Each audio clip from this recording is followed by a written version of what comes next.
You are listening to The Data Edge, the podcast for facilities, construction, and infrastructure teams who are ready to get time and money back with their data. I'm Stephanie Wiechers, the CEO of Perstop. Perstop exists so decisions in facilities, construction, and infrastructure can be trusted.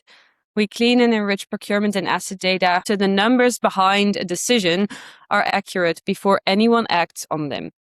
Today we have a guest and we share a strange bit of common ground. I studied aerospace engineering, but our guest today lived it. 14 years as an aircraft engineer in the Royal Air Force. This is a structured, safety critical, and zero room for guessing environment. From there, he moved into facilities management and worked his way up through project director and operations director, and 2 months ago became the CEO of Thermatic, the national mechanical and electrical maintenance business, keeping the lights, heating, and fridges running for the likes of Aldi, Boots, and Wiechers across hundreds of sites. He also told me, before I'd even asked him a proper question, that facilities has a self-created nepotism problem. The same people, the same ideas stuck on repeat. So today he has to back that up. Welcome, Joe. Hi, Stephanie. Nice to meet you. Really nice to have you here. I'm glad that you accepted my podcast invite. The first thing that I want to talk about with you is, of course, your background is highly, highly structured. And that's a bit of a different route to come into FM. There is lots of veterans, of course, but you bring all that structure with you. Can you tell us a bit about how that helps you in your career and how that helps make the business better? I do a lot of work with the IWFM Veterans Committee, bringing veterans into the industry. The reason I started to do that was because when I left the military, there was no real transition. There was no real support network in place to bring service leavers into facilities management. Now, that's across the board as well. So that's a military problem, service leavers problem. But on reflection, I came to the realization very quickly that veterans are perfectly carved for facilities management, because facilities management, it's dynamic, it's challenging, it's evergreen, it's vast, it's continually growing, but it's also at its core about delivering a product that's safe and compliant. So if I rewind back to my military career, particularly the part of my military career where I was an aerospace engineer on fast jets, we were driven by process, we were driven by compliance, we were under very tight, strict deadlines.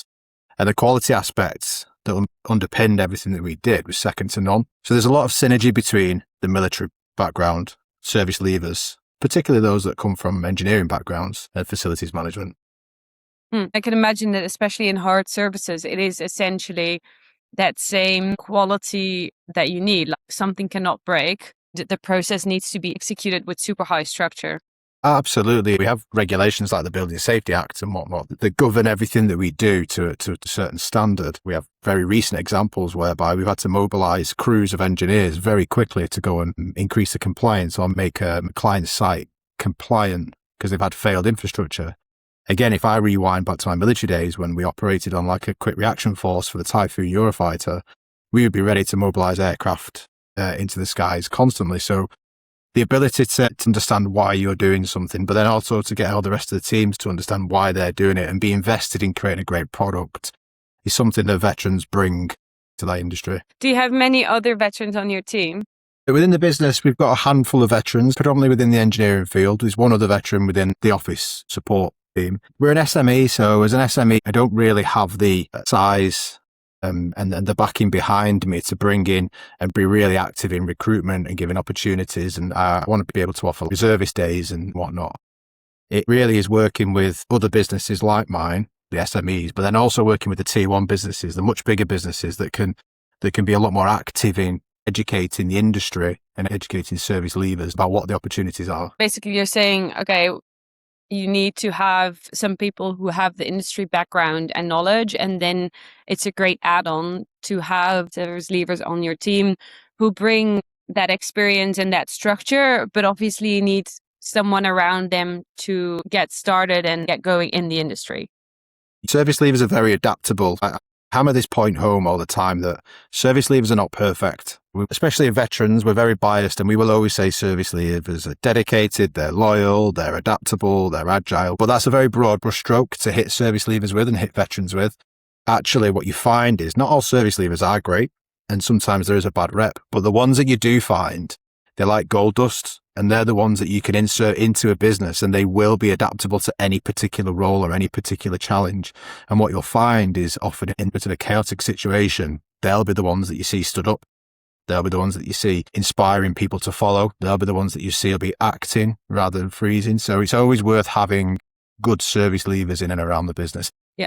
Yeah, that makes a lot of sense. I recently had a dinner conversation with the service leader, and now in a high pressure corporate environment, who basically said the stress just doesn't affect me, because if you have been in life and death situations and you have to remain calm, then an angry or upset client is not gonna like blow you out of the field, right? Yeah, your natural barometer and your natural measuring stick is very different to everybody else's. I'm quite resilient and I always use the adage of like, I don't panic. I'm always the person that people come to in a situation where they need a level of calm, because I've seen things and I've been in chaotic situations where this is FM, right? It's someone's heating that's gone out. It's important to the client, but it's fixable. It's not a life or death situation. No, it absolutely isn't. These are the problems in FM. They're only visible when they don't work. Yes. Well, you moved into the industry and then you made quite a career for yourself. What was it about you and what changed about you that made you able to really move and grow your career? My previous employment was at a local contractor and we served for the water industry, and it wasn't traditional facilities management in the terms of building services, but it was certainly facilities management within that utility network. You hear a lot of people say they fell into FM. I was pulled into FM by a friend of mine, and he was the managing director of Thematic at the time. He pulled me across, and it was mainly because he saw something there in me. He saw the ability and the potential and what we could achieve together. The skills that he saw were those leadership skills, really. That's what I pride myself on, is being a good leader, someone that can motivate people, someone that can tell a story, someone that can bring people on the journey and give everyone a purpose and understand why they are here to do the job. That, for me, that was those soft skills that really set me apart from others. Which is quite essential to understand those things. Yeah. For our listeners, can you give us a brief overview of what Thematic does, but also what do you guys do better? Great question. We are a national technical FM provider. We focus mainly on critical infrastructure such as air conditioning, electrical, mechanical, critical ventilation, smoke suppression, smoke dampers, fire suppression systems, CCTV and whatnot. We pride ourselves on offering a service that essentially takes away the problems from the client. We want to own that compliance aspect, and everyone in the business truly wants to be the owner of the infrastructure on behalf of the client. What separates us out is our belief statement is to be the difference in facilities management.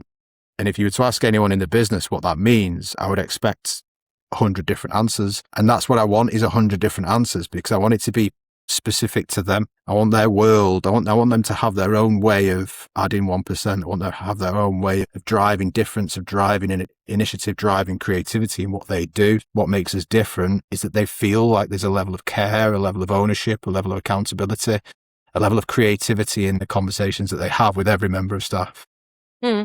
Do you have an example? An engineer went to site and did something remarkable, took a remarkable level of personal accountability. We have a portfolio within the PBSA, purpose-built student accommodation sector, and one of our engineers was conducting routine PPM throughout the accommodation block. He got to one of the rooms and noticed that maybe things weren't quite right within the room. The room was quite untidy. There was some unpleasant smells and mess and noise. And rather than dismiss that, he explored it a little bit further with the managers of the estate. And it turned out that one of these students actually was going through a mental illness situation. And hadn't it been for the engineer highlighting that, this student wouldn't have been spoken to. So we got some good commendation back from the client in terms of thank you. You know, that's the level of difference. That's the level of care, because you're not just caring for the air conditioning, you're actually caring about the person that lives in the air conditioning. And that's when I try and quantify the difference. It isn't about, like, we can't fix things different to other people, because fixing something is quite binary. Yeah. What we can do is give something else that you can't quite quantify, and that's a level of care and attention and a bit of love. Yeah. Oh, I love that story. We don't just want to be repairing the air conditioner. We want to be a partner to our clients. Yeah. But this really brings that to life and how that is done in the right way. That ties a bit into your nepotism point. Everyone can have their own opinion rather than everyone needs to follow. I'm quite junior in my FM journey. So I come with a different perspective and I come with fresh eyes.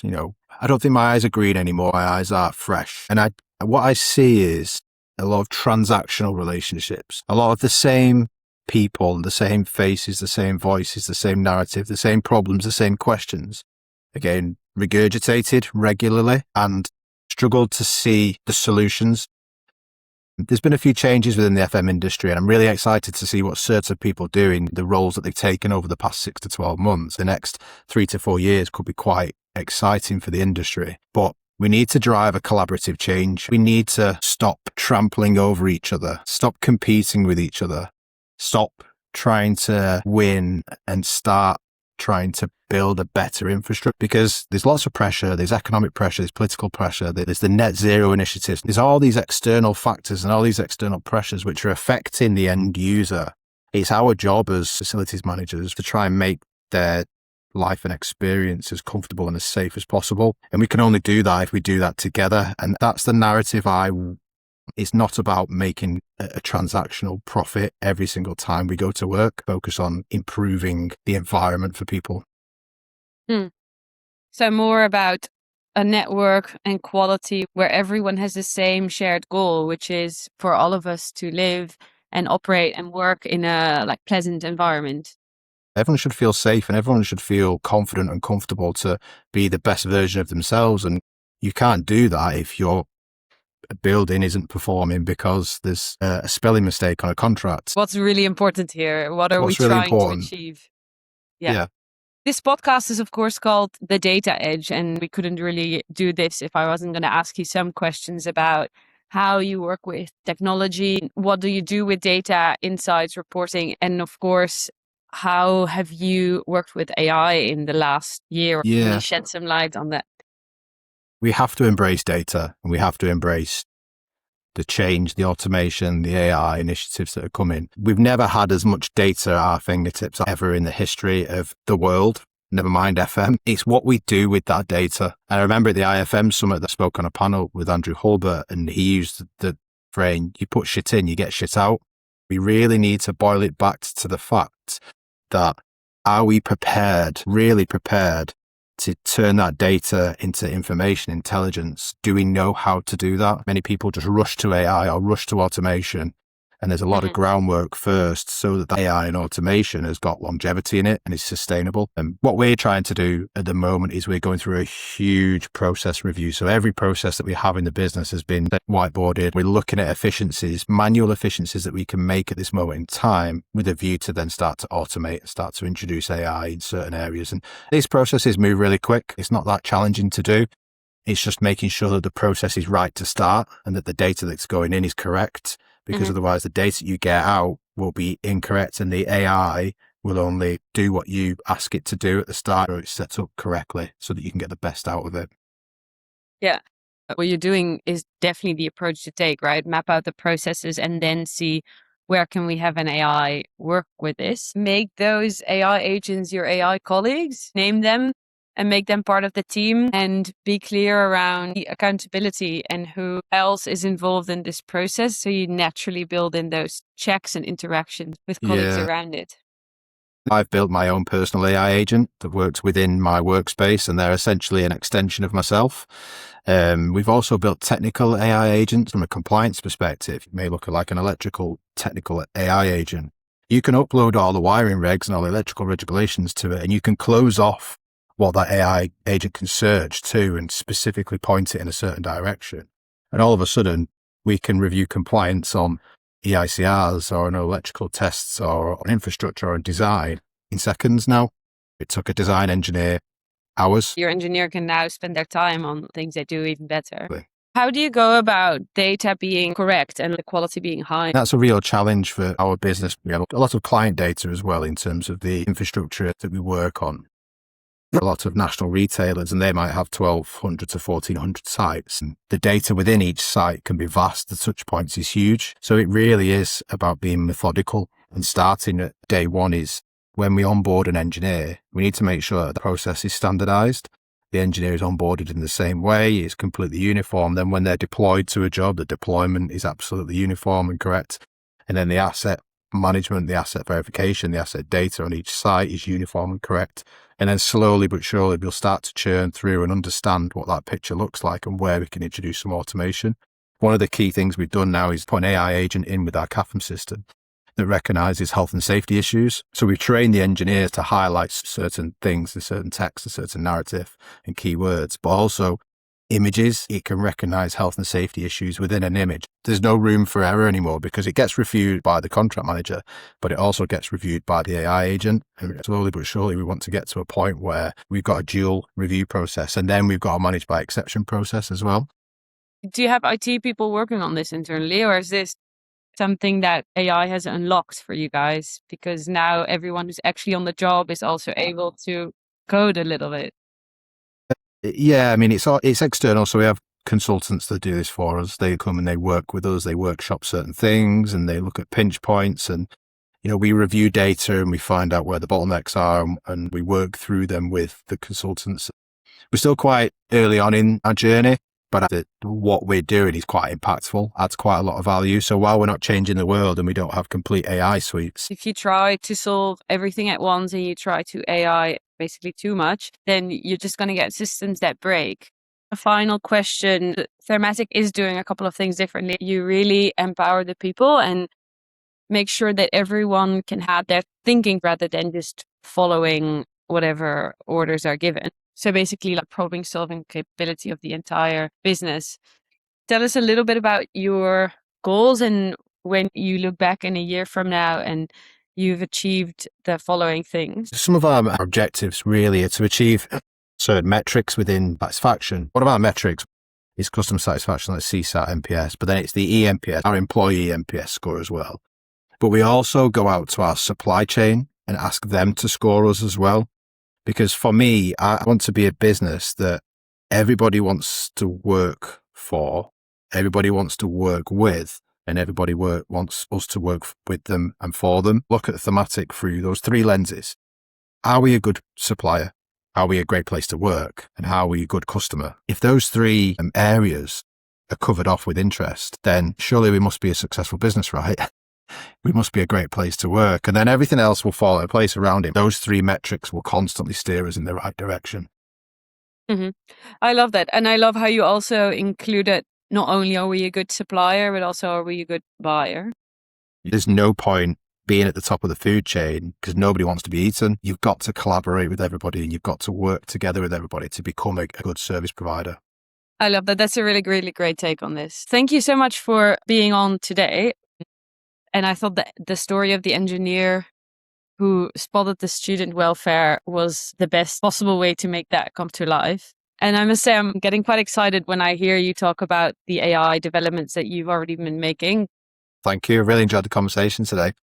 Thanks for being a guest. And for all of our listeners, thank you for joining us today and staying all the way until the end. This was another episode of The Data Edge. Do subscribe to follow for more stories around how data can improve your day-to-day business and the value that it can add to decision making. See you next time.